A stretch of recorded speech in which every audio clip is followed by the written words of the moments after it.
I'm not down for 5. 5, 4, 3, 2, 1. I'm sorry, can you do that again? I would do it one more time. 5, 4, 3, 2, 1. Can you sound like Samuel L. Jackson? Woo! Oh. 3, 2.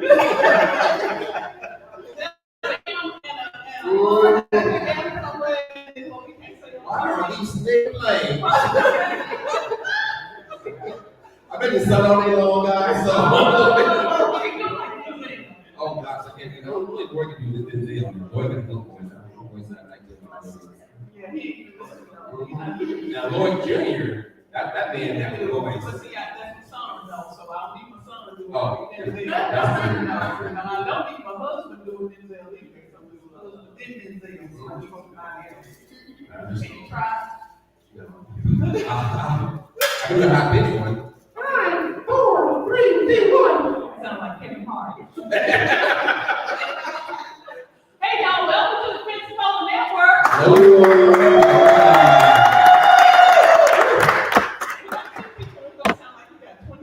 That's what I'm talking about. Well, you looking off this picture. I'm gonna get to this, but you told me Robin showered today because I'm a little extra special for you and you. Did y'all get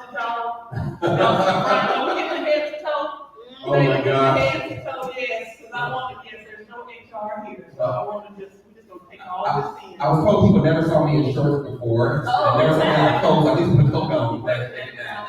I've been all day long working at the Fiesta Crawfish Festival. So I've been working down there and I want to make sure I came back a little bit and I get back there later. So I just worked some purpose that way. So Terry didn't have you doing something extra special. That's gonna be our story. You can tell the audience anything else, but our story Exactly. is that you had something. Don't them Brian spiffy. Oh yeah, yeah, I really do. His extra special needs. I just a cocoa butter.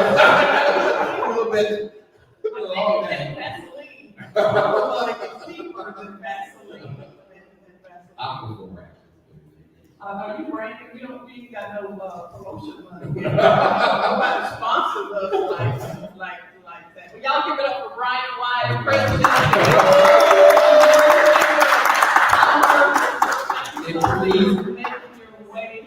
My pleasure. Please give it up for Robert Rashaw. Well,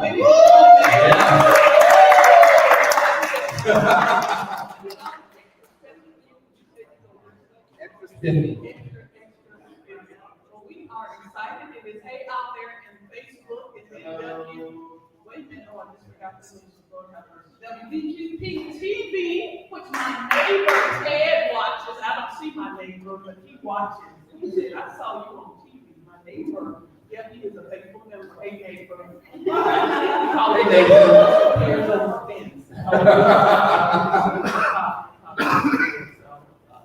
So, how have you been? It's been a busy week. We had an event here Wednesday night for the Hispanic Networking and Marketing Chamber. We had about 35 people, Peruvian food, drinks, great time, great crowd. Last time we had our women's networking committee. Forming a women's committee in the chamber. Women's issues, be collaborative, together, talk about women's issues, and how we elevate the things that are going on within their Okay. Just any issues that popped up last night. The topics came up with the issues came up about mentorship and women. Issues came up about women businesses and the challenges that they have with needs for male businesses to deal with. So we want to find out from the committee what issues they have and then find ways to help resolve them or help work together to get them taken care of. Are there some men on this?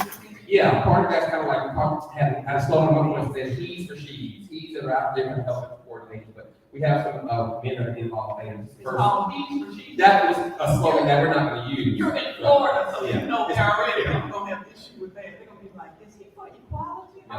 Right. We definitely would have. The answer is yes. Yeah, men would definitely be part of that to help be part of that. So we're going to bring some similar groups with different communities and everything well. And tonight, they of course, Pensacola Network. Tomorrow we have a ribbon cutting for Celestine's bed breakfast. I'm excited So, about that. 1 o'clock tomorrow, and it's an amazing place they have. It's breakfast. We'll be there at 1 o'clock. Rosario will be playing music for it. It's gonna be amazing food. It's gonna be a wonderful event. So looking forward to that tomorrow. I was going for the food and the deal, but I know Gino. Gino will be playing music too. So I'm of just saying, you think he'll let me sing with him? course he would. Of course he would. You'll raise up his quality of music, probably. You'll do a little singing for him. I'll raise up his blood. Please stop. It's time to go. It's time to go. Well, that is exciting. That is really exciting. Y'all heard the sales team bed and breakfast? It has not. Well, it is. They had a great spread and weekly. Her mother Deborah sent this to me, and they had a great spread in weekly a few weeks ago. It is an Airbnb in North Hill, African American owned. I'm talking to people off camera. African American owned by a brother and sister and in-law team. And so, yes, it's really nice. So if you can make your way there tomorrow, please do so. No, so neutral too. We got kids and neutral, and they love the story. They're young couple in Pensacola, and Virginia. It's a beautiful home with furniture, and it's just a lovely place to be, and it gets utilized quite a bit. Many of you know Shirley Robinson, who was the deputy superintendent, this is part of it. Yeah, so there's a long history. So exciting. The owner's granddaughter. Okay, good. Okay, good. So we're just really excited. So yes, make it. So you're doing really good. Yes, 1 o'clock, we're gonna, the weather kind of stays good past like 3 o'clock or so, but we're gonna do it at 1 o'clock, and then we're gonna kick off the whole celebration there. Well, speaking of this weekend celebration, we have, where's Keisha at? Right, oh, she over there eating some pork chicken. I'm telling Mona, Keisha is a volunteer with Junior League of Pensacola, and they're having a health and career fair on Sunday. Having a health and career fair on Sunday, and this is spearheaded by their young leaders. Keisha, come on up so you can help me with this, so I'm going to embarrass myself. Called Spark, and this is going to be Sunday at Baby Park from 2 to 4, and so we'll post this as well on the Pensacola Network so people can see it. I appreciate that, thank you. Yeah. So this project that they're doing is in support of their scholarship opportunity. And so what was required of the young ladies was to put in 8 hours of volunteer opportunities and a done-in-a-day project. So it had to be constructed and presented all in one day. Well, instead of doing an individual project this year, we decided to do a collaborative project where they had to work together. And we came in and got some wonderful training from Ms. Richard here. She helped the young ladies figure out how to navigate putting projects together, and in a situation where something fell apart, how do you pull it back together?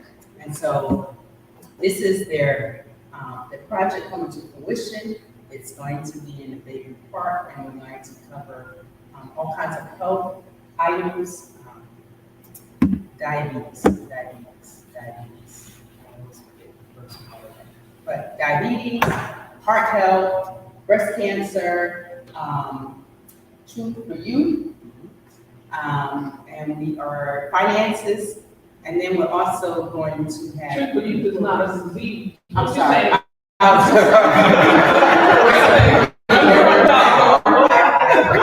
apologize for that.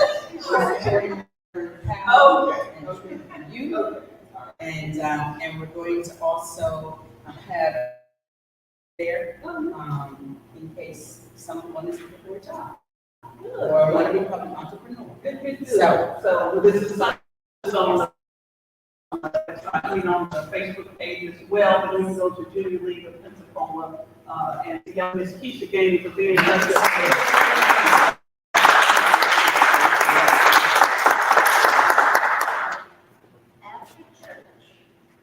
And synagogue, mosque, there, whatever you need to do. And then this is gonna be Dr. Justine, many of you know, I would say your mom, Justine Williams Roper. She's going to have a ribbon cutting here in June, but she's going to be our special guest in June. And so she appears in this week. You have a copy of it, Bella. So it's really excited to see that. You're going to do a ribbon cutting in or now? I have nothing yet, but I'll talk You're to going you. to be doing it. Yeah, I'll You know that you're going to be doing it. Yes, ma'am. I may have more feeling I'll actually in Europe, so I may have more feeling for me. In Europe, what are you doing? Where we going? What are you telling you about a surprise for your? No, go ahead, surprise. I don't break that. No, surprise me. Where we go? Where we go? Part mine's going now. Man, you see my voice getting hot, getting excited. I know. Me?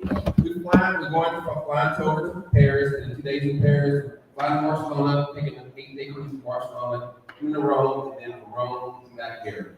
Daughter's graduation, me and my wife's 30th wedding anniversary for me and Harriet, and every holiday celebrated for the next 2 years. Because I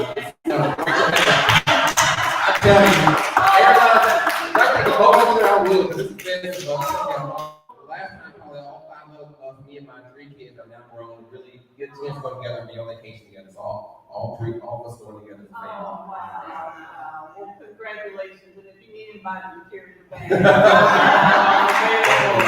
Anybody else to carry your bag? Anybody else to carry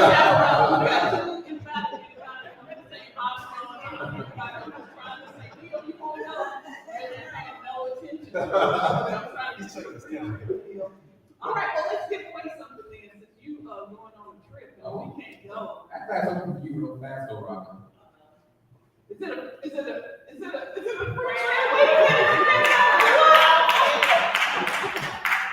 So that's Robin's crawfish bandana. Like I said earlier, at the Essence Crawfish Festival.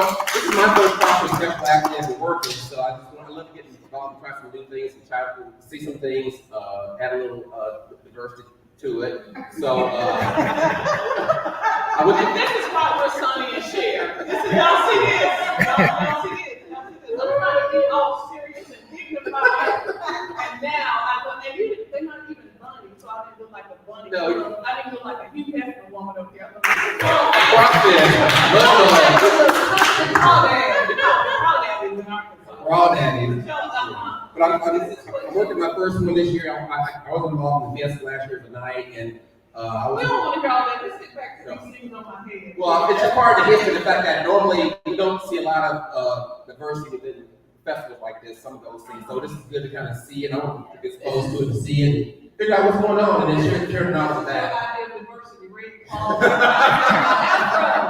saying. yeah, I'm gonna try next here, but I had to show you a little bit something from the festival.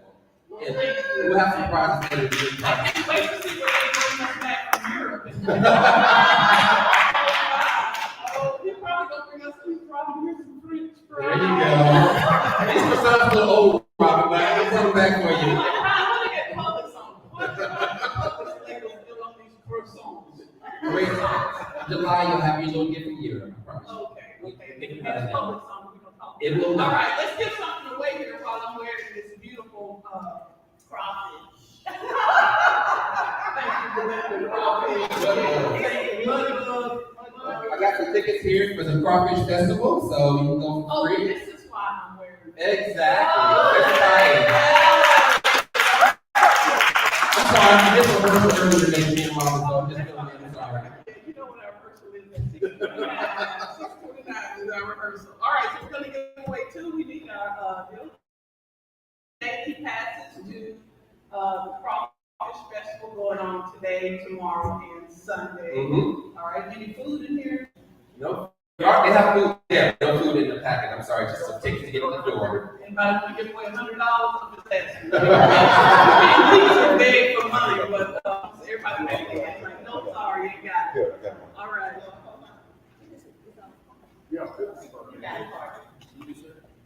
I miss you, Robin. I haven't been here for a whole month. What are you doing? That's right, you're right. I'm here.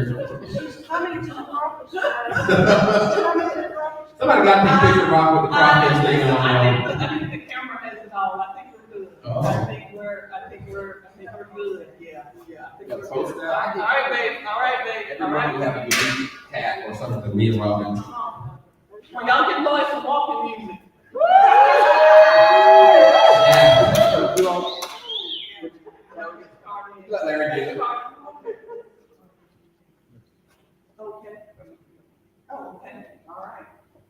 These are for 2 tickets to the Crawfish Festival, courtesy of PSN Gulf Coast Minority Chamber of Commerce.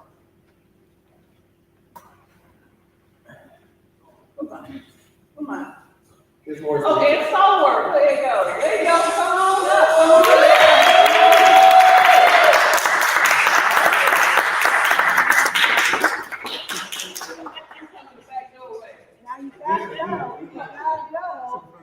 Come on.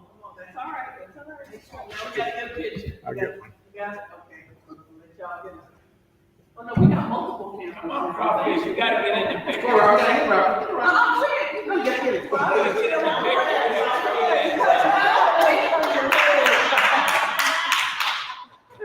Wait, it's on the crab, come on.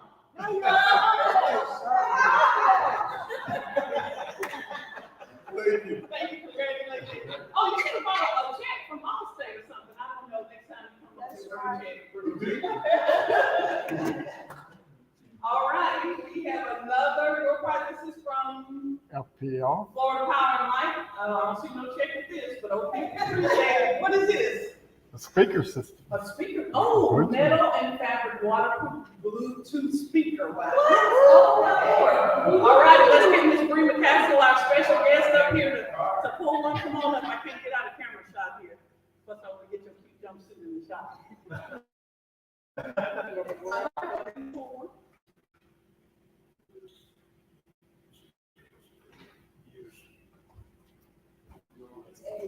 Uh-oh, well. What, oh, no, Deanna, where's Deanna? We ain't got no postage money now. We ain't got postage money.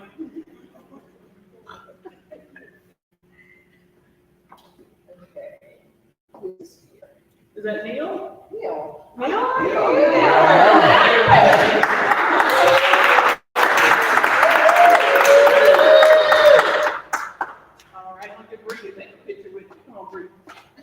Congratulations. There you go. All right. Nice. All right, thank you. And we'll do half of the prizes now for Redemption 100. And so we've got special prizes from our friends from Redemption 100. You remember Dr. Colin Rankin, she was our special guest.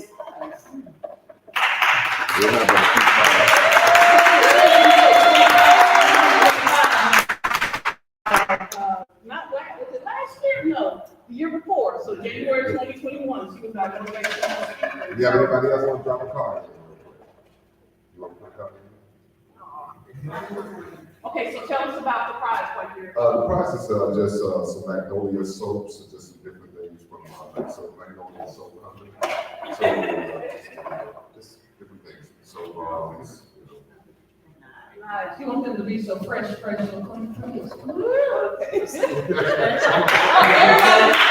trying to get on this one. Okay, how many do we need to pull? How many cards you put in there?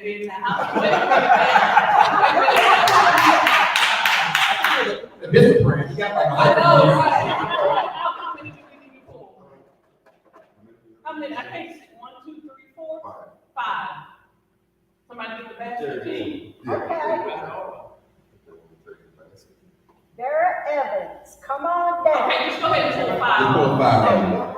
We're gonna get them all in line here. Rodney and Dr. Colony just did the workshop for Rodney. How you getting out of my screenshot? oh, my fault. You on TV, dude? What you doing? You have an X on the ground. I know, right? Right. Cool. We're Sonny and Cher. This is a professional another show now. We're Sonny and Cher. This is my deal.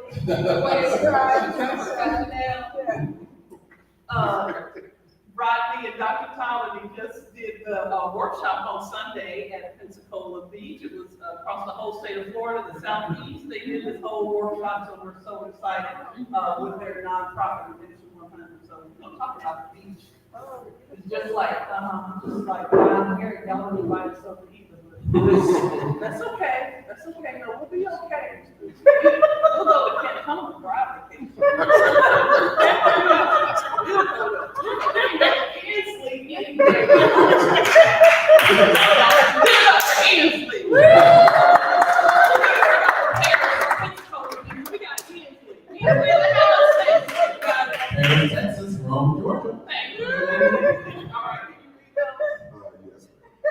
Vera Evans. All righty, come on down. Bree Kennedy. Come on down.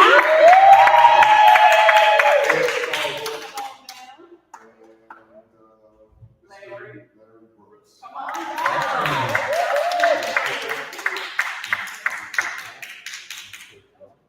There's got some Susie in there.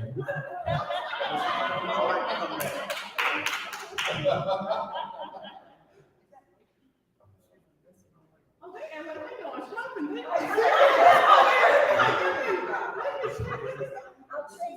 Oh, my. How many ounces in that? How many ounces? What's the calorie content? Okay, we need to get a picture, y'all. Y'all going shopping like y'all in Bed Bath & Beyond or something here. Come on down, let's get a picture. Like Price is Right music. It's one down. We have one other person. Okay, all right, now let's hold it on and get a picture.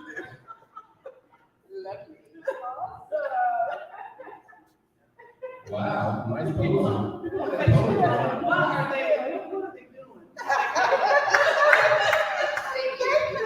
Y'all see Mr. Rodney Raymond? Thank you, Rodney. We have people to rate. The rate. Sure. I am a woman.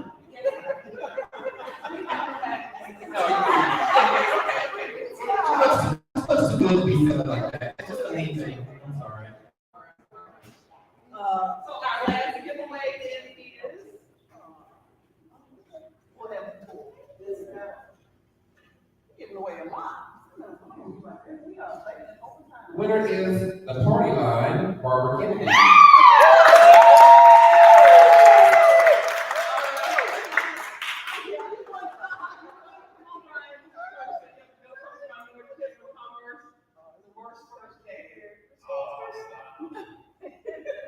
And a retired teacher at that.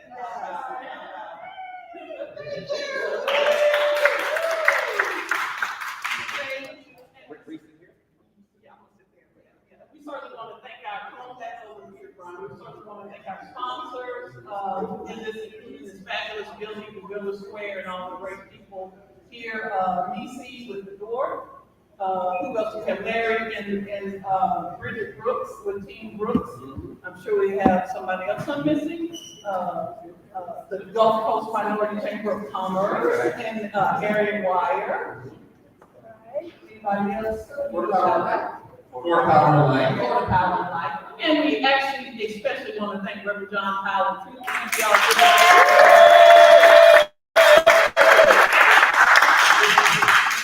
And last night, on Wednesday, and we recognized her as a member of the chamber, a certificate, and recognized them. So thank you, Reverend Powell, for everything you do. Well, it is so good to Holly had one of my favorite people who was at Bethel is now at Talbot Chapel. Alan, I'm just getting, I'm in trouble with the church. Alan Chapel. But Judith has been a retired city employee and then went to work in her church. Just has been a great person in the community. So,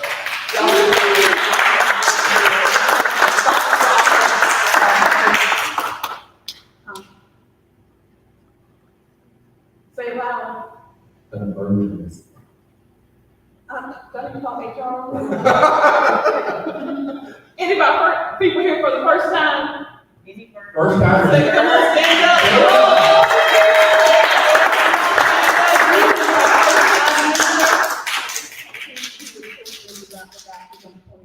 So we call you our virgins. We thank you for being here this first time. We'll ask you to do nothing except for have a great time and meet people in our old people. This is not one right now. Our seasoned people. Yeah. Our seasoned. Previous visitors.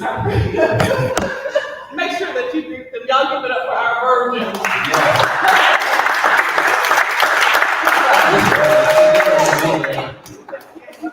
Y'all can sit down now, just like church. Y'all can sit down.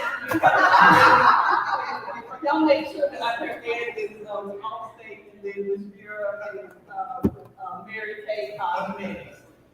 So y'all make sure, ain't she beautiful? Go ahead, raise your hands if you're with Mary Kay. Go ahead. All right, Ms. Bree, come on up.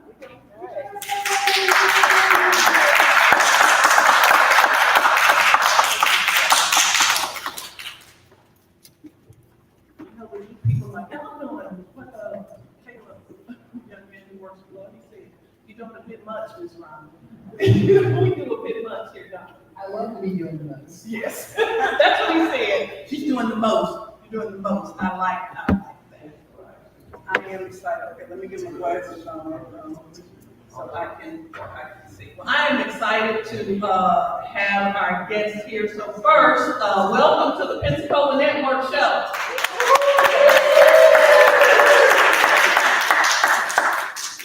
like that. That's how we roll here. So, many of you know that we have, we call this period the post-pandemic period.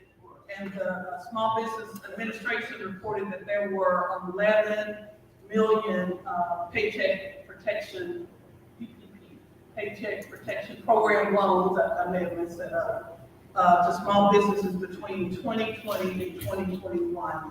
About 90% of them were forgiven, were either fully or partially forgiven.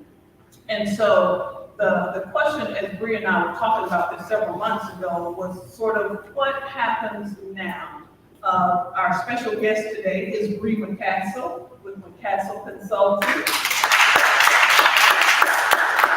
And the neat thing, I think we've had probably less than 3 people repeat on this, and I thought it was important to bring you back because you were there when we were all affected, especially the businesses in March, April, and May, who came on and helped us. You, Rodney, Scott,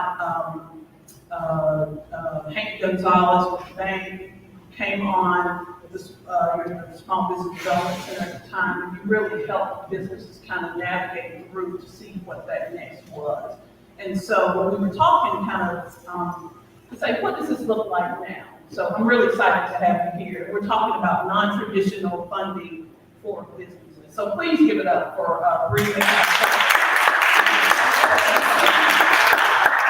Bree is an expert in this. Her company is, she's the founder of her company and is a small business or business consultant, business development consultant, specializing in metrics and financial analysis for businesses. And this is for-profit and non-profit.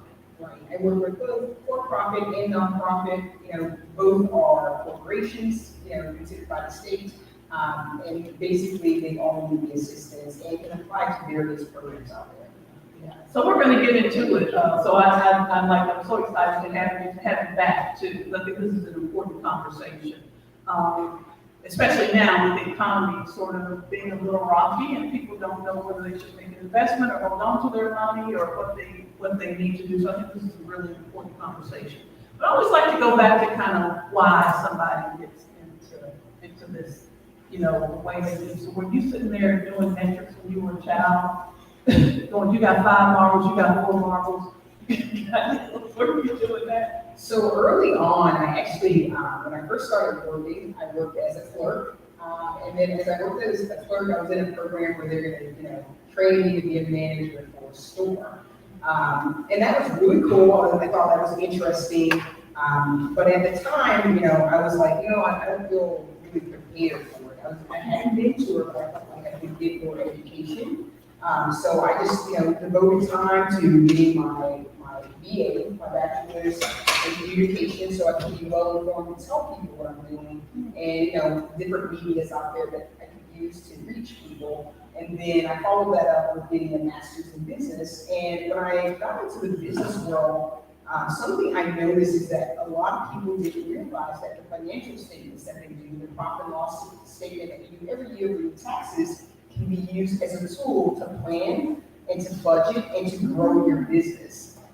So you have that information at your fingertips, but there are lots of ways to look at it, do different analysis, and that can actually tell you if you're being efficient and where you can grow, or if there's areas that need more attention.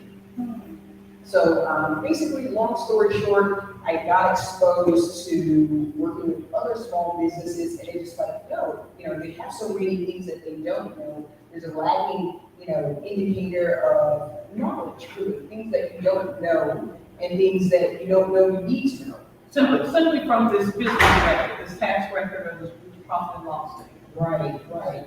So let's go back, because you kind of skipped the whole head. So I want to know from high school back, what was that like for you to get on this path? What was that like for you? Yeah, so I just, I worked as a clerk. That was something I did for a while. I worked in the call center. I did that for a while. I worked in the restaurant industry. And when I worked in the restaurant industry, I worked for a company and I got into a program where basically it's a franchise. And when This is during high school? this is me, and I was probably about 19, 21.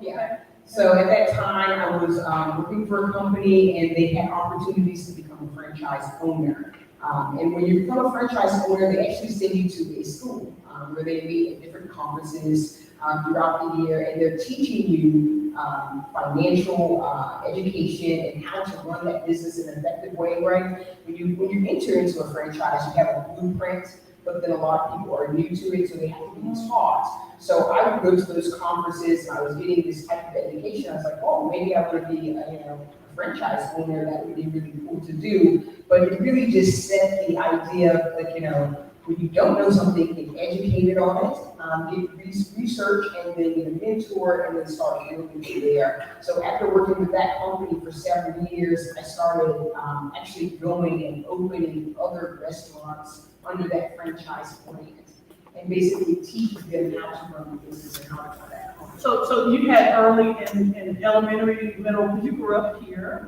yeah. So you had these sort of dreams of working in the restaurant industry. What was your dream as a little girl? What did you want to do or be to become?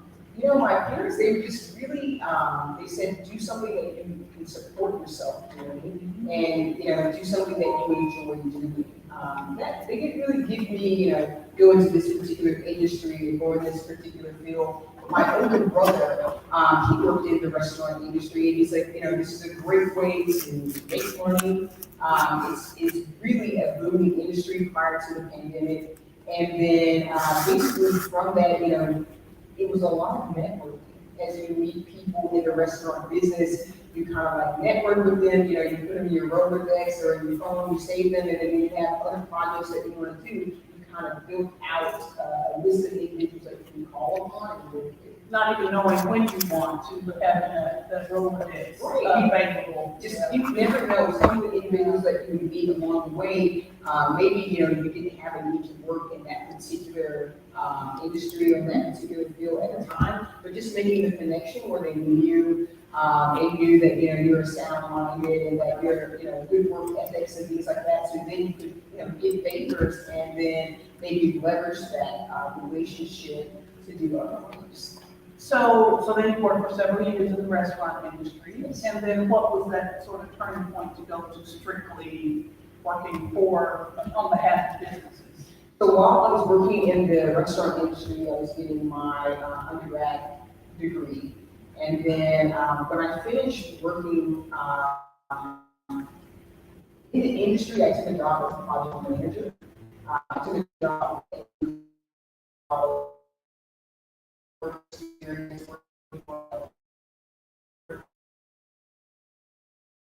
I was working with them, I decided I just worked with them.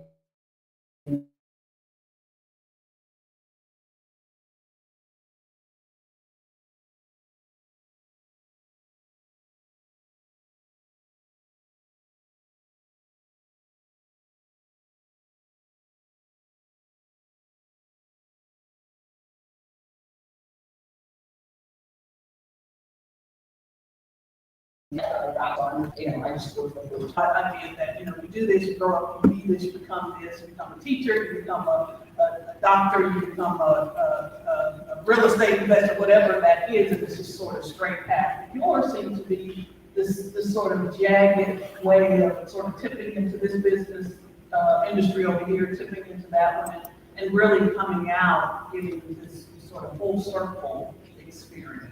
Oh, yeah. A little different, yeah. Absolutely. It's okay to try various ideas, various work experiences and industries until you really find something that you enjoy and have a passion for. I think a lot of young people are pressured to do, you have to pick something early on and stick with it. But with the different books and the way that I did it, I had like 3 days that I had interest in. I just kept vetting those processes until I figured out, okay, this is for me, or this doesn't work, or how can I pivot from this? But now, now that I've gotten here, I was just like, wow, if I'd known that a long time, I probably would have taken a shortcut. But then I wonder, I mean, it is good to say, but would your experience have gotten you to this outcome? So if you could, if you could have went from A to Z without going to, well, I can't say alphabet, y'all know the alphabet, but going through all of that, would you have come out with all this amazing experience, this diverse experience, this business experience, and would you have a casual consulting, on that side? Maybe not. Maybe I might have done something else. I might have stayed in a particular field and not had all the experiences that I have gone through the agency route. Yeah. I think it's important. So then you get to, you get all this amazing experience with your graduate degree, and then you say, I worked for the university for about 5 years. Basically, I got offered an opportunity, an appointment to work for the Oh, okay, sorry. This is following. So yeah, after I graduated with my graduate degree, I went to the university for several years, and I took the opportunity to work with small and medium businesses. That was like the primary focus that I worked under the College of Business and Public Community. Individuals here that I, to better my own community, to help people that, that live here where I live at, and that was refreshing for me because previously I've been working in corporate America and corporate jobs, and things are, sometimes the investment is not something that you see a return on your community. But then when you start working with local individuals, local companies, that to me was more fulfilling. I was in a meeting today, and one of the gentlemen said, with community development, what often happens is they leave out the community. So that they just go forward with the development and go, hey, well, we asked the one person a question, but really trying to do what you do, being very intentional about bringing the business or the community along with that. Yeah. Well, we're glad you came back. I mean, Colorado's on our game. So. Did you bring your main clothes? No. Okay, yes, that's my favorite one. So let's get into this non-traditional funding for businesses. So your expertise is, I'm going to read try not to throw my glasses here. As a business consultant, business development, financial planning and analysis, and accounting management. And so with that, you see what for when businesses are looking for funding. What is your experience telling you when businesses are looking for funding? This kind of 30,000.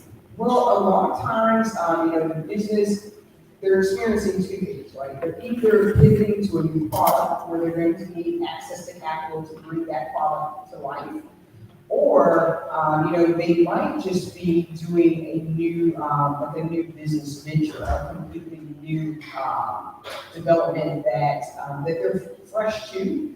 The other thing that I've seen is like the company has been operating for several years and then they're looking to do growth acceleration, right? They probably plateau and they're looking to punch above their weight to make it to higher sales.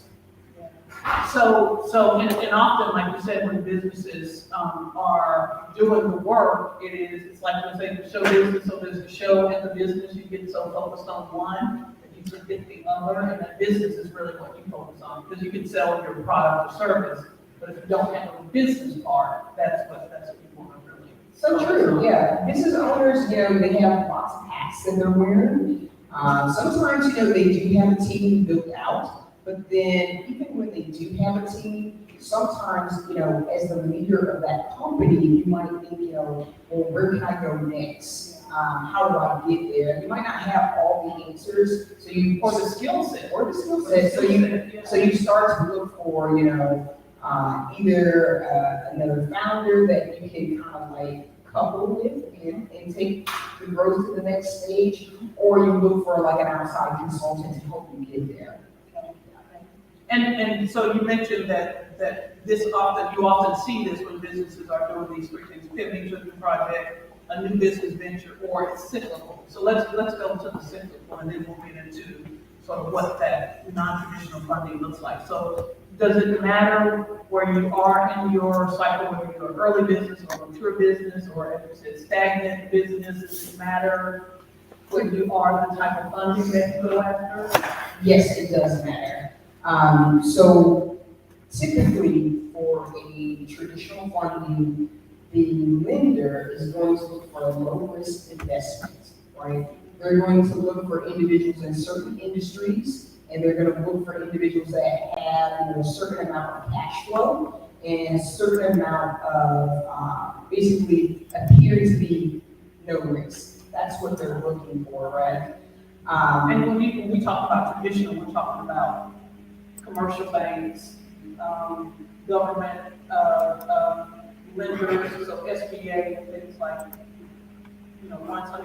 programs that are traditional, rather. Yeah, the traditional products are typically going to be like a commercial bank.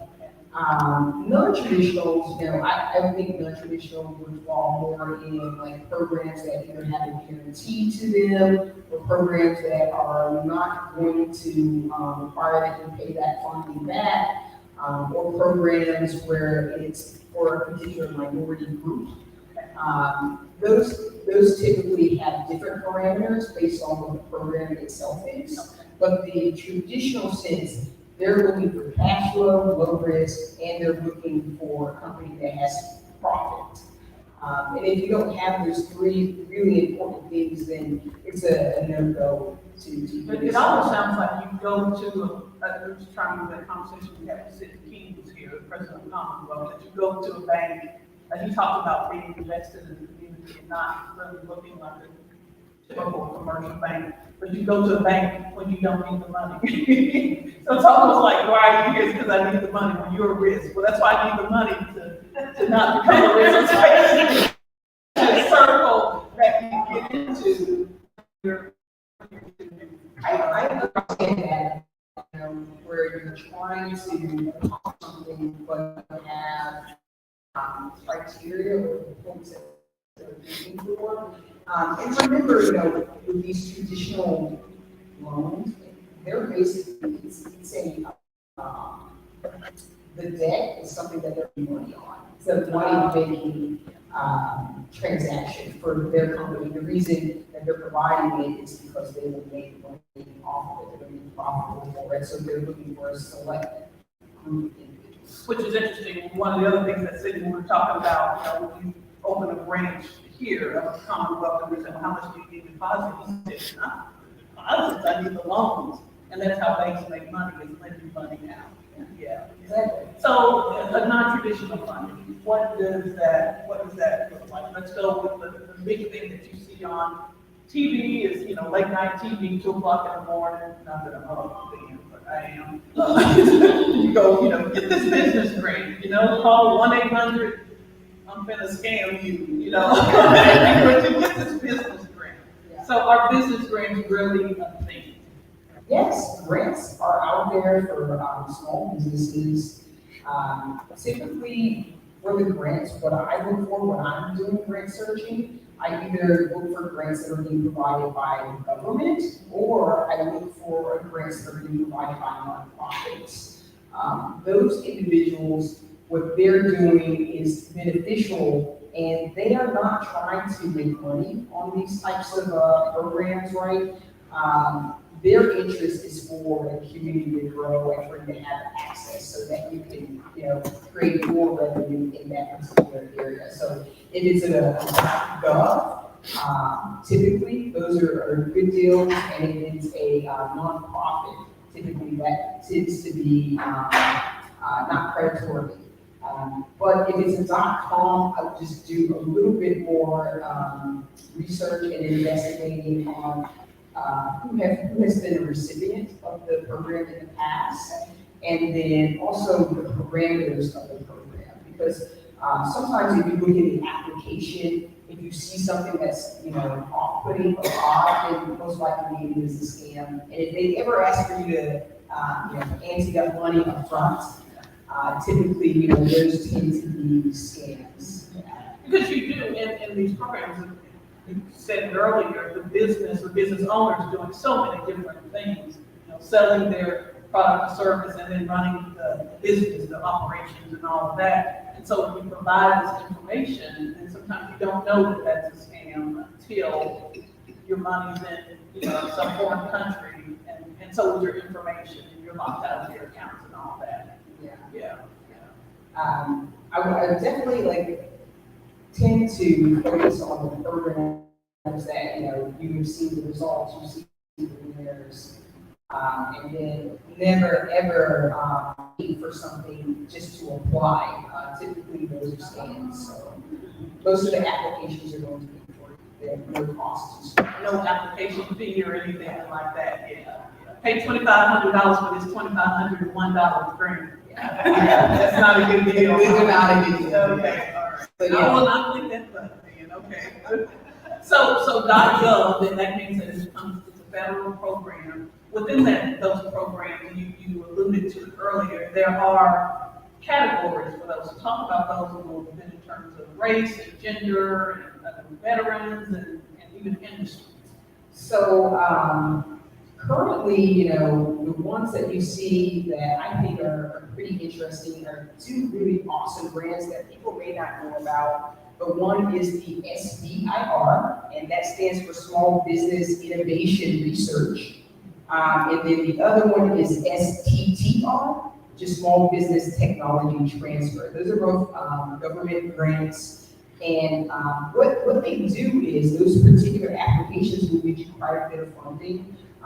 But again, there's a caveat to it, right? You have to meet the criteria for those. But those are really great ones if you're going to do technology, like a technology transfer. Say, for instance, you're a veteran and you have been, you're exiting service, and maybe while you were there, you had an idea or a concept that would make it easier to deliver a particular service, right, that the military might be offering. Sometimes you can take that idea and concept and make it commercial, or you can take a commercial idea and pitch it to the government.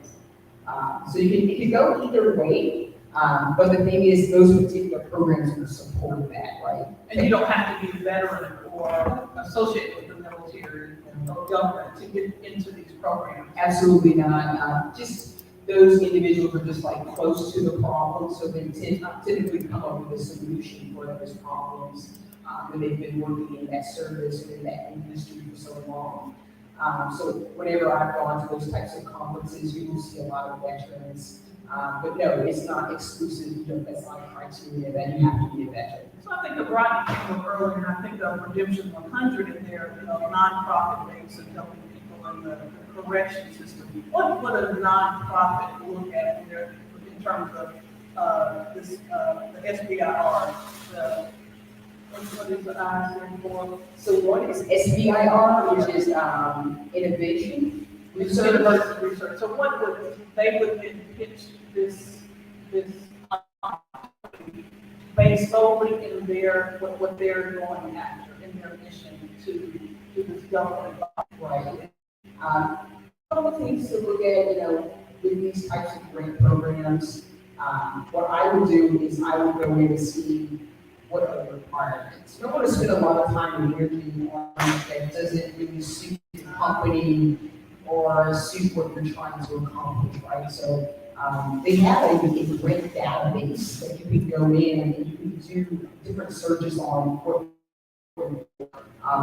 there are lots out there, but again, if you want something specific to your mission, to your vision of your company, and it has to do with the product that you're producing. So not every grant is, applicable to everyone. Okay. So that's key number one is like, what are you trying to achieve? So under that, let me pause you, under that, then you look for Department of Education, or Department of Justice, or you would look for the different federal agencies within that to see. Okay. Yes, it's like each agency, they're actually allocated certain funds that, that they have to put out there. So each one of those agencies or departments are going to have a program or a grant or something out there that they're seeking for.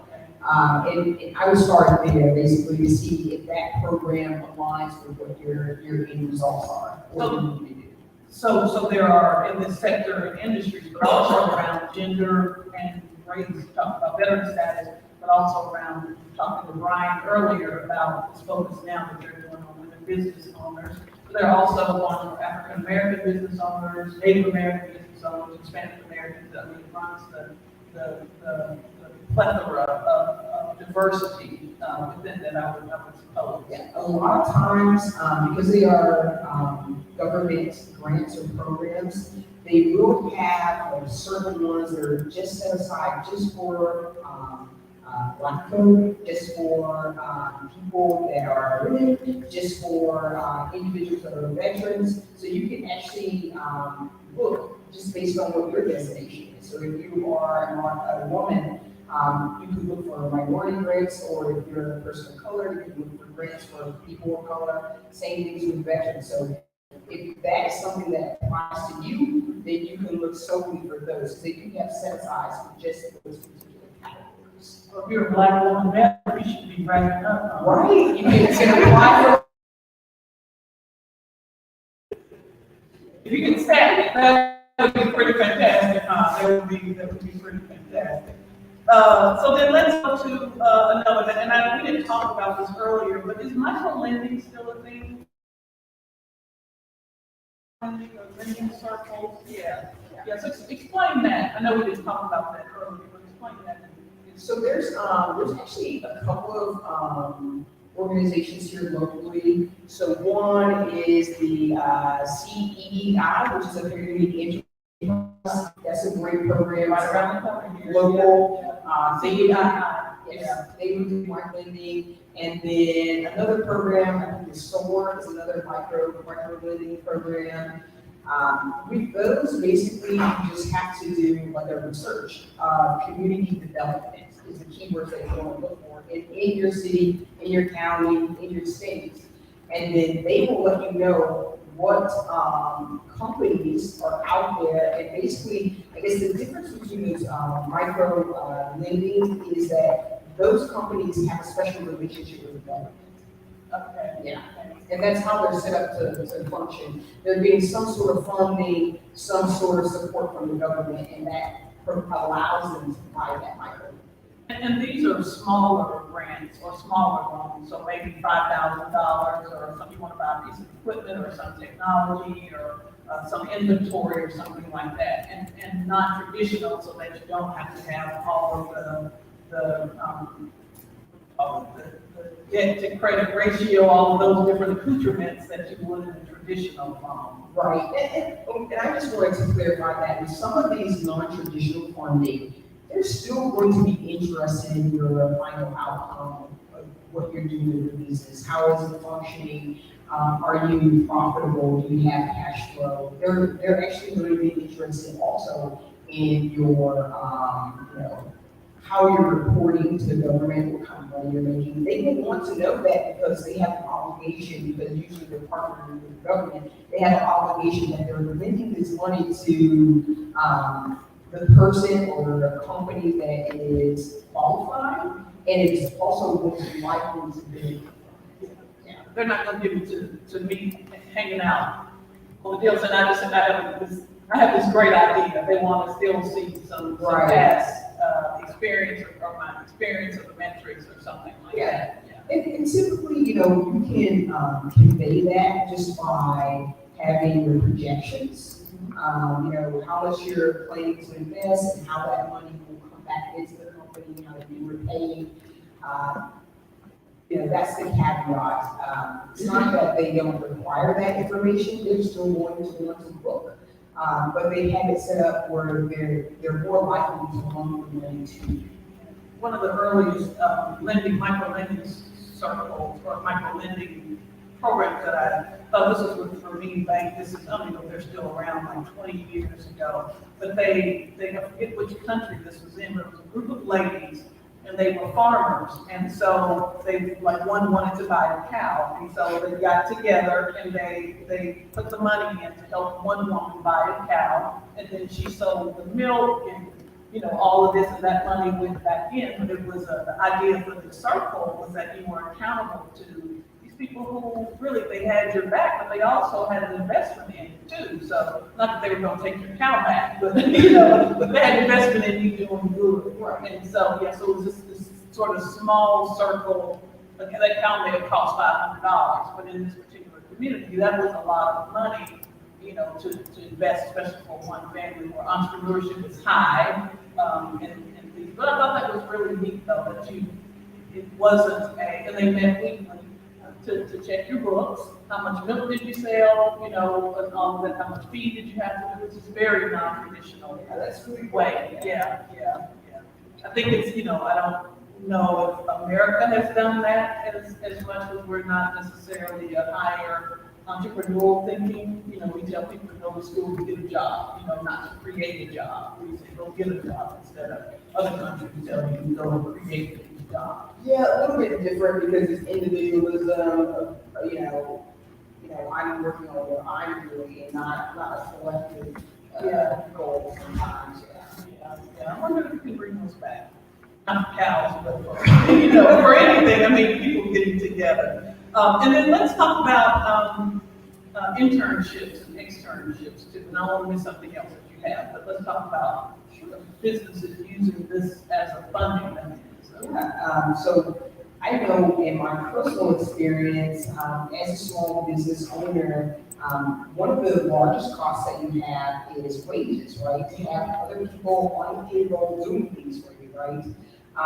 Some of the programs right here in the Santa Rosa County, you can actually get interns through the Handshake program or through the Career Source, and their salary is paid through that program funding.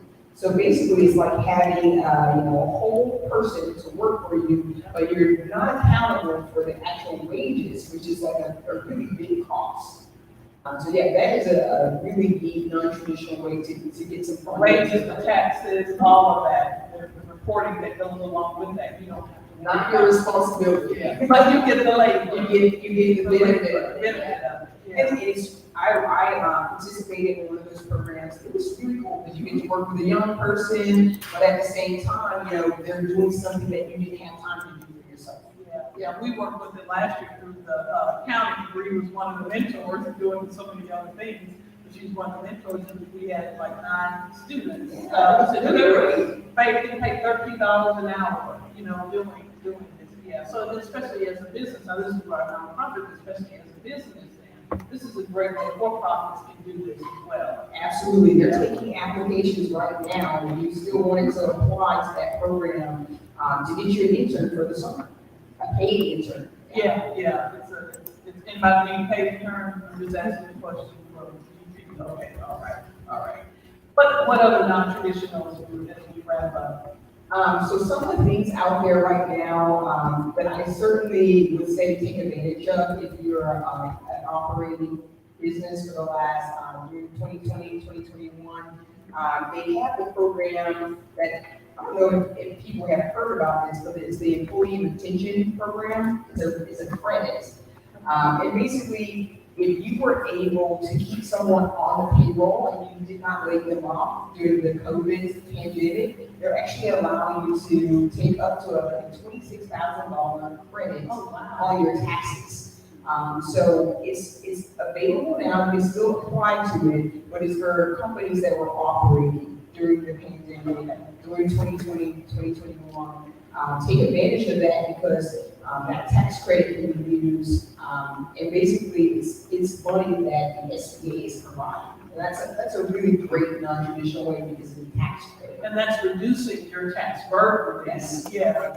So another, yeah, great way to save money, so indirect way to save Right, money. right. Well, you can, more than likely, you probably have spent that money, the way the program is set up, you've already invested the money, but you take advantage of the tax credit at the end of the year. Okay. So one of the, you have three things I thought were really interesting on your website that you help people position and pivot and then sustain. So how do businesses, you know, started out talking about that you were helping businesses get through the pandemic. How do they sustain that? So a lot of businesses have to pivot and look at all these different funding mechanisms because the banks, the traditional banks, may have said, no, you're not ready, you need to do something else. How do you sustain that momentum when you're, you know, when you're getting into this funding or you get into the different business cycles? How do you keep it going?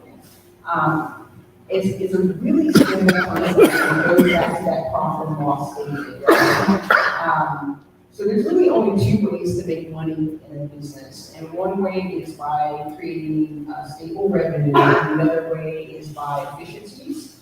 Some of the clients that I've worked with, basically creating a budget, sticking to that budget, but then going back and, you know, reconciling, seeing, you know, did I meet my ideal for operating for that month, for that quarter, for that year, right? Going back and revisiting that. So one of the experiences I had, I'll just share this really quickly. I worked with a client, they've been operating for 10 years, right? And when I came in, they had, you know, taken a lot of short-term debt, which is like lines of credit and credit cards. It's not the way you really want to run your business because those lines of credits, the interest rate on those are a lot higher than for a loan or for any other type of lending. Anyway, they got themselves into a pickle, right? So they have all these lines of credits that they've taken out and that they're using, and some of the interest rates on lines of credits can be up to 30%. It's crushing.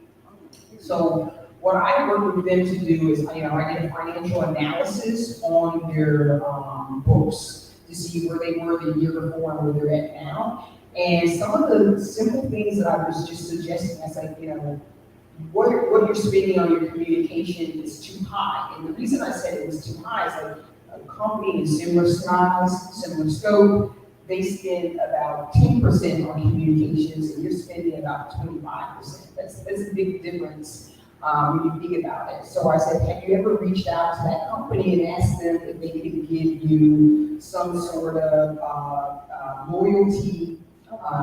You've been with them so long, you know, can they give you a deal, can you get a break? You've been in business 10 years and you've been paying them full price this whole time. That's crazy. And anyway, we went through the P&L and found things that we're spending a little bit too much money on, and then we went in and reduced those things. A few percentage here, a few percentage here, a few percentage here. That allowed her to get a loan and pay out those LCs, those lines of credits, and dramatically that saved her about $30,000 a year just not paying on those lines of credit. Since the interest rate had come down. Wow. So she went from 30% to a reasonable loan, would be probably about 7 or 8% at the time, and when she applied, and that's huge. That's huge for them. So again, efficiency is a big thing. So when sustaining, when you got into a good spot, really just making sure you're watchful where your picks go, because it adds up. Even if it's just spending that $2,400 on a commercial line when you could have gotten it not from retail, you could have gotten it for a little cheaper. It makes a huge difference, especially when you're a small company. Well, then you're trying to be efficient, or so as you say, increase your revenue or decrease your debt. Either one. Right. Yeah, it's gonna work. Yeah. Well, thank you so much. This has been fascinating, especially again back from the conversation that we had with Sydney a few months ago, trying to understand, this whole range of it, because people are in different stages in the business, and so this opportunity for them to keep being in business, is a great thing. So having this resource, so please join me in welcoming.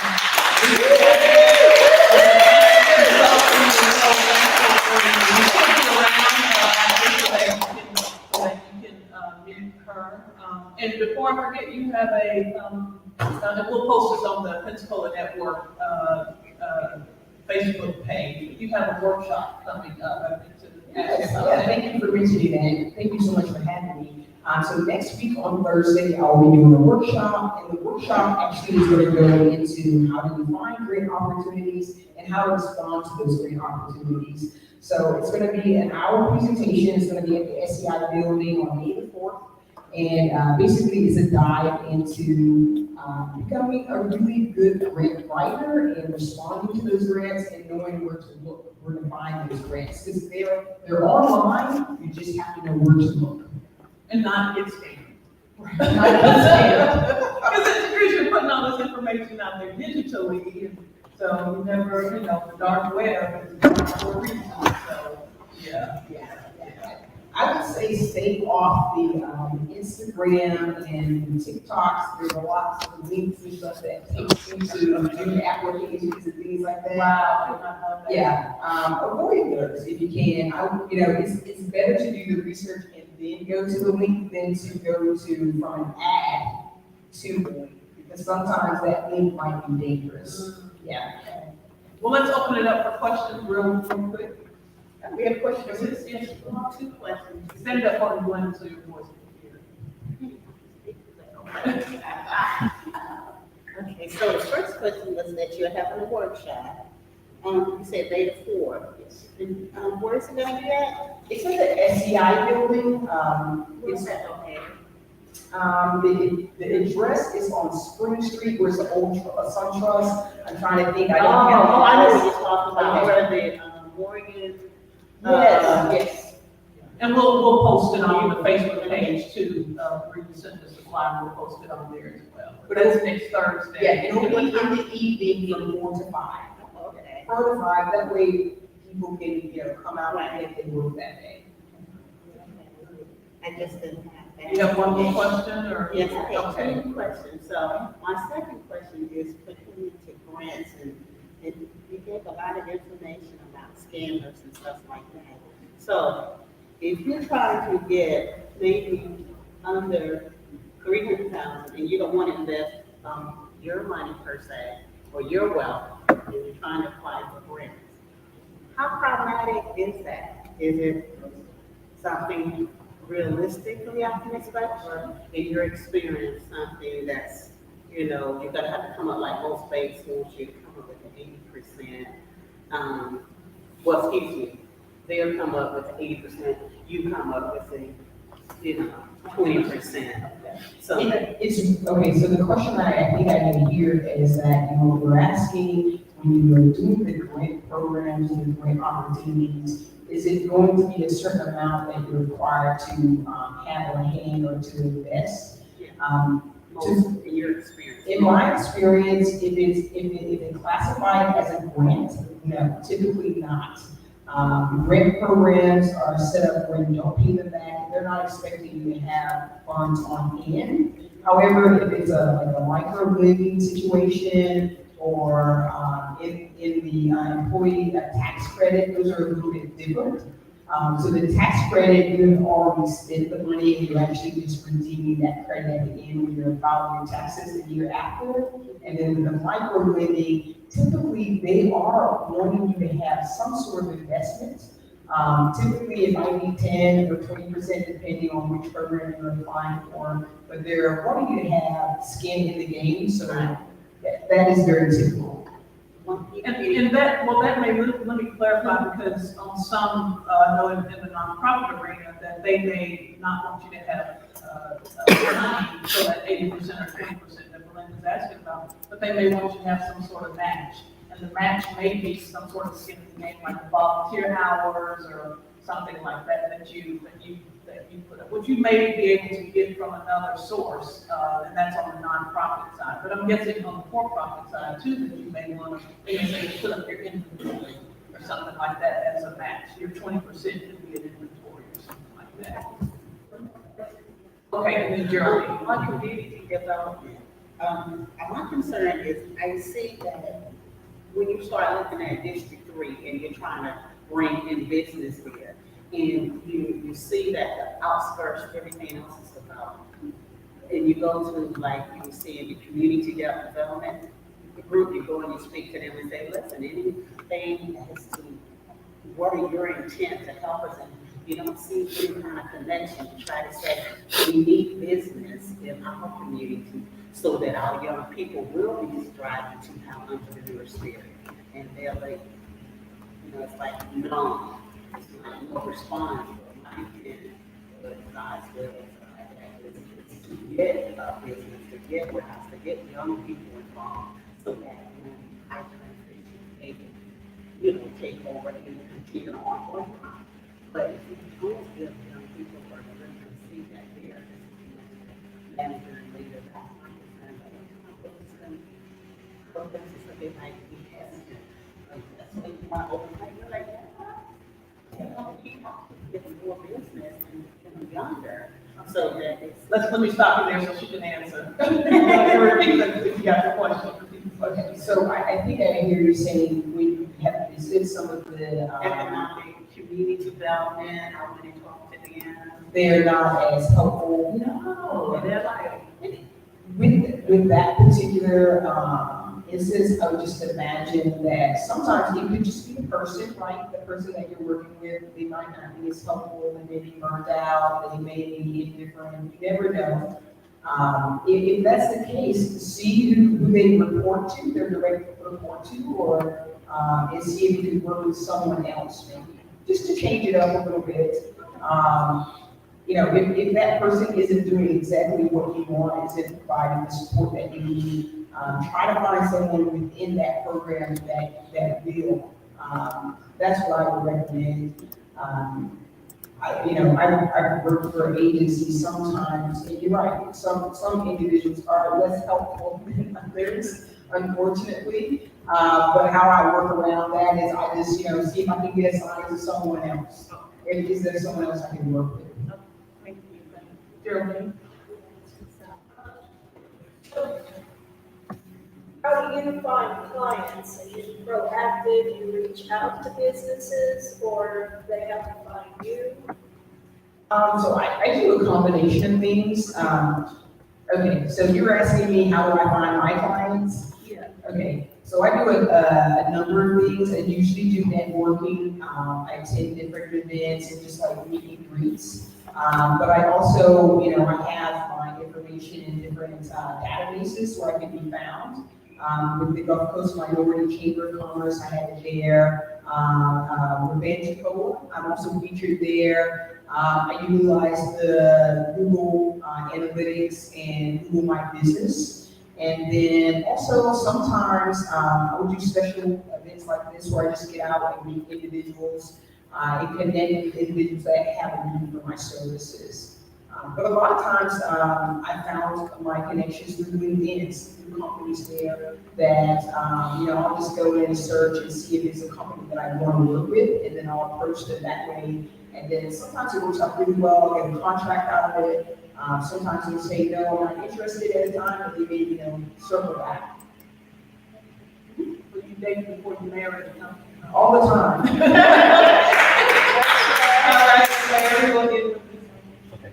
Okay. Get away with it, not leave right in the front. So you kind of alluded to this throughout your talk, but is it, and a lot of times companies utilize pitch decks in order to try and get funding. Do you see value in doing a traditional business plan where we have the P&L statement, the 5-year projections, break-even statements, that sort of thing? Is it, when you're going after grants, is it better to go with a traditional business plan or an old school business plan versus having a pitch deck or something like that? So personally, so the question was, when seeking opportunities, do I rely on a traditional business plan or do I use like a pitch deck? Personally, I have both. So I use the business canvas model. It has 9 different concepts that really flesh out what the business is about. Your revenue streams, your customers, the the various different types of customers that you will service, different channels that you would reach them, or how you would get their products to them, different partnerships, and it also talks about your revenue. That is a great one to start with, because it's gonna give you to start to flesh out your idea and the concept. So I have one of those completely filled out with all my information, so when I go for a grant or program, I'm really just taking that information and putting it into the grant application. But depending on what type of grant you're going after, some are a little bit more in-depth than that. You might need a traditional plan, because they will ask you for projections, they will ask you for the profit and loss, for the balance sheet statement. If you don't know how to do those types of things, my company, we work with individuals to help them put those together. But it's basically your financial statements. And there's three particular ones that you want to really focus on: profit and loss statement, your balance sheet, and your cash flow statement. Typically, any sort of lending and non-traditional lending, they like to see that kind of stuff. And explain what a pitch deck is real quick. That may be good for some people. Okay, so the pitch deck is basically going to have, it's going to have a problem, it's going to have your solution, it's going to have your strategy, it's going to have who your team is, how you're financing, and then it's also going to have a call to action. So what exactly it is that you're asking of those individuals that want to be, interfacing with you. So you have either a traditional 100-page business plan, or you can have I don't know how long the pitch deck normally is, but 12 slides. yeah, 10 to 12 pages of, I like the slides, because the slides, those can be created really easily, whereas, the traditional business plans, they're kind of bulky, because usually, you're looking at 20 pages or more. And then also, those types of plans, you see those more often in the traditional banking system, right? They're wanting to see all of that, because really they're trying to figure out how risky are they. But with the pitch deck, I prefer those, they're more streamlined, and then if you want to pivot or change something about what we're doing, it's a real easy adjustment in that tab. that's the sort of new way of doing business. Yes. The pitch deck. The pitch decks and the business canvas, all, yeah. Yes. Okay. Well, please go ahead. Do you have a question? Okay, no, sure. Okay. Just like, come on, Rob. Join me in thanking Bree Castle with the Castle.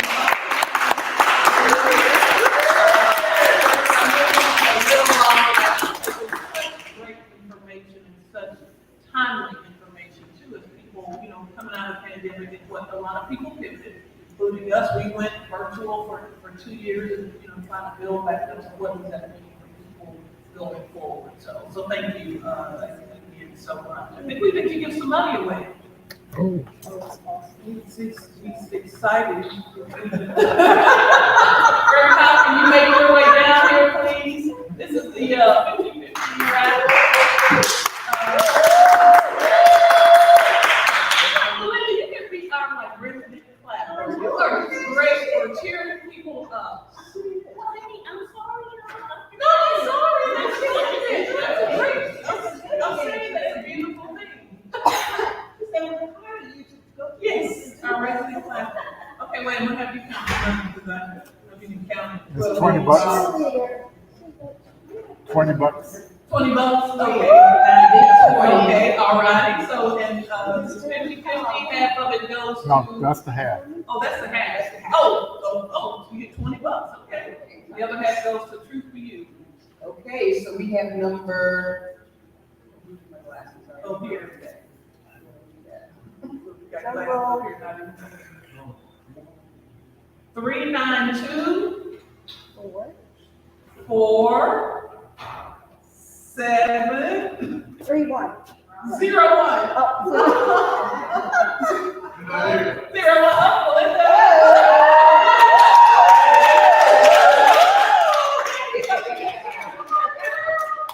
see what happens when you're the resident clapper.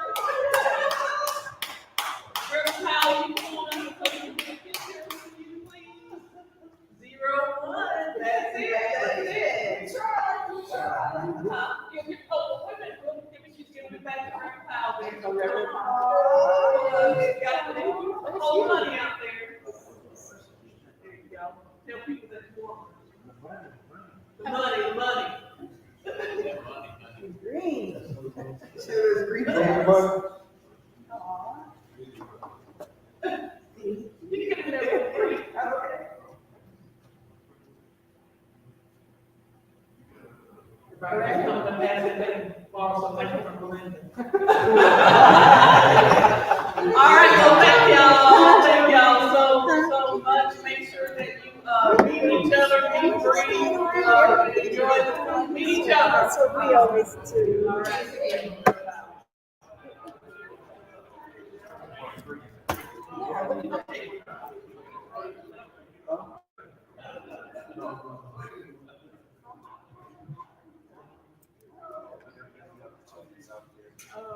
Oh, and make sure to remember all the great things going on this weekend, the Spark Parade, the opening tomorrow, Celestine made a breakfast,